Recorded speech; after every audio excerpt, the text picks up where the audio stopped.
The 3rd of December 1971. Pakistan launched an unprovoked attack on Indian airfields. Our country faced challenges from both West Pakistan and East Pakistan and was left with no choice but to respond with decisive force. Pakistan launched a full-scale war against us.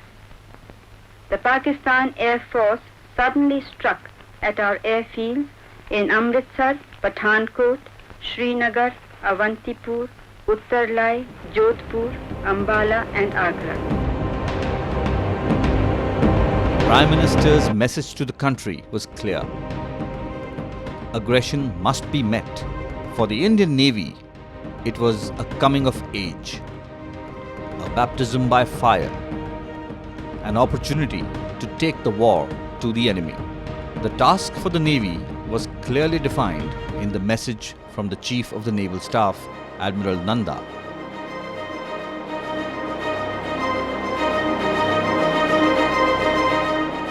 The commander on the western seaboard, Vice Admiral S.N. Kohli, was directed to send a bold and spirited naval force into harm's way to destroy enemy units and harbour installations.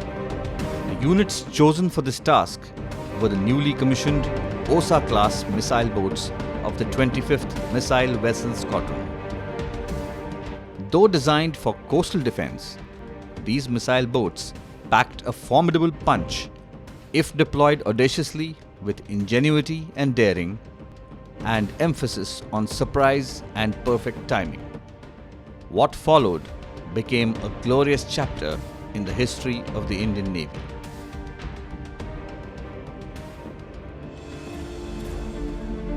Due to their limited endurance, the missile boats were towed up to a certain point just south of Karachi harbour, from where they could proceed at full speed to carry out an attack and disperse thereafter.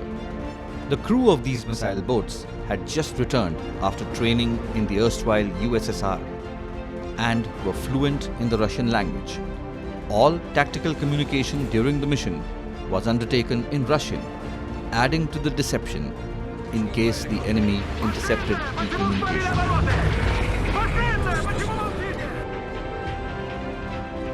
The ships headed north in an arrowhead formation, hugging the Saurashtra coast before breaking out. Their objective? To set Karachi harbour ablaze.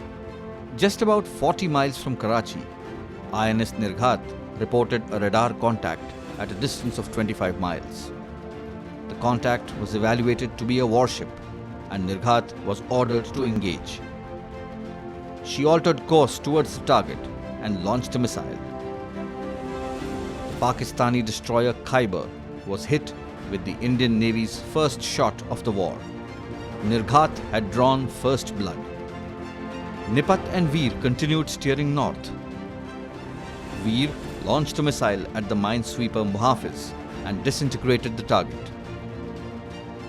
Just before midnight, Nipat launched a missile towards the harbour entrance and scored a direct hit, setting the Kiamari fuel tanks and other harbour facilities ablaze. A fire that took 4 days to extinguish. The Chief of Naval Staff signalled, "Operation Trident a success. Karachi ablaze. I am proud of you." This was swiftly followed up by Operation Python as the second wave of attacks. The total annihilation of ships and harbour facilities completely unnerved the Pakistani Navy.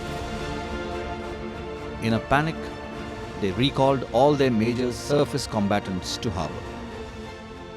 The success of these attacks had a dramatic effect on the war. The Indian Navy had accomplished the assigned task in style, and within the next few days of the war, a naval blockade was also imposed. Meanwhile, on the Eastern Front, the heroic actions of the naval units led by the aircraft carrier INS Vikrant ensured that the Indian Navy achieved control of the seas around both wings of Pakistan and scored an emphatic victory at sea. The country finally tasted triumph when General A.K. Niazi capitulated on the Eastern Front and signed the Instrument of Surrender on the 16th of December 1971. The stunning success of the Indian Navy's Operation Trident brought glory to the service, and the 4th of December is fittingly commemorated as the Navy Day, the day when Karachi was set ablaze.